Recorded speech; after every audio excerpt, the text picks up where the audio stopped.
Welcome, everyone. Today we're going somewhere pretty wild. Wild is right. Okay. I think we're crossing into uncharted territory. Yeah, I think so. I've never seen anything quite like what we're about to discuss today. It's AI. It is AI, but Yeah. kind of like AI on another level.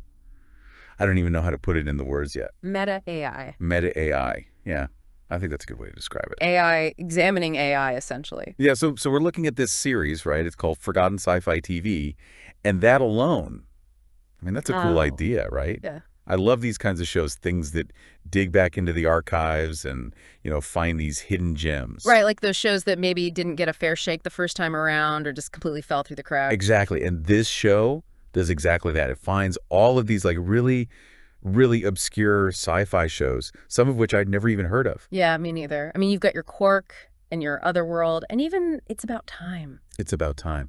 That's the one with the cavemen and the astronauts, right? Yeah, from the 60s. So they're doing these deep dives on all these shows. But here's the thing. Here's where the AI comes in. Yeah, the hosts of this show are AIs, like they're AI personalities created with this technology called Notebook LM. And that's where it gets really interesting because Notebook LM is powerful stuff. I mean, these AIs are able to actually watch these shows, analyze them, and then talk about them. Like real critics. Yeah, but even better, I think, because they have this, this massive database of information they can pull from. They can connect the dots in ways that a human critic never could. It's like having a supercomputer for a co-host. Right, and they're funny, too. Oh, yeah, I was going to say they crack jokes, they make references. It's wild. It's like they're aware that they're AIs and they're playing with it. Yeah, and they're not afraid to, poke a little fun at their creator. Let's talk about Keith Bradbury for a minute. The man behind the curtain, the wizard of forgotten sci-fi TV. So Keith, he owns a Doctor Who store in Indiana. That's not even surprising somehow. Yeah, I feel like that tracks. But anyway, he created this whole series as like a side project, a passion project. Like, of course. Yeah, and he said in interviews that he finds the AI is more entertaining than himself. Which, I mean, can you blame him? Not really. They're pretty quick-witted. It's like, imagine the most knowledgeable sci-fi fan, Yeah. but they never get tired, and they can access any piece of information instantly. Plus, they're probably cheaper than hiring a human co-host. That too. But, Yeah. it does make you wonder, right? Like, if he finds the AIs more entertaining, what does that say about the future of content creation? Yeah, are we all just going to be watching AI-hosted shows pretty soon? Is this the beginning of the end? I mean, I don't know about that, but it's definitely a sign of things to come. Right, like what happens when the AIs start writing the shows too? Or directing, or even acting. Whoa, AI actors, that's a whole other can of worms. We're getting ahead of ourselves, but it's worth thinking about. Okay, back to Forgotten Sci-Fi TV. So one of the episodes that really stood out to me was The Martian Chronicles. Yeah. The miniseries from the late 70s. Oh, yeah, that's a classic. Well, classic-ish, anyway.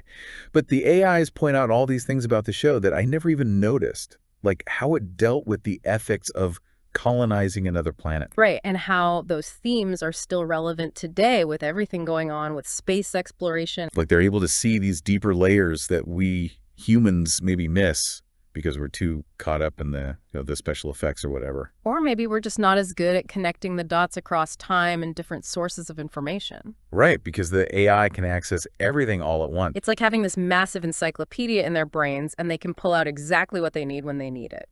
That's crazy. So what's the takeaway here? Like, what do we learn from this whole forgotten sci-fi TV thing with the AI hosts and everything? I think it shows us that we're entering a new era of content creation, one where AI is going to play a bigger and bigger role. And that could be a good thing, right? It could mean that we get more insightful, more creative content. But it also could mean that we lose something in the process. Like what?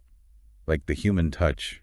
I guess the things that make us unique as creators. That's the big question, isn't it? It is, and it's one that we're all going to have to grapple with as AI continues to evolve. Because it's not going away. No, it's only to get more sophisticated, more integrated into our lives. So yeah, maybe this forgotten sci-fi TV series is a glimpse into the future. A future where AIs are not just creating content, but also critiquing it, analyzing it, and maybe even teaching us something about ourselves in the process. Mind-blowing stuff. I'm still trying to wrap my head around it all. Me too, but yeah, that's what these are for, right? To make us think, to challenge our assumptions, and to maybe even get a little bit uncomfortable with where technology is taking us. Exactly. So think about it. What role do you want AI to play in your life? In the content you consume? In the art you create? It's a conversation we all need to be having, because the future is closer than we think. That's all the time we have for today's deep dive, but wow, there is a lot to unpack here.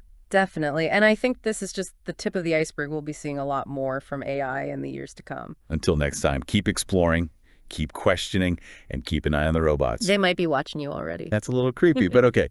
See you all next time. Take care, everyone.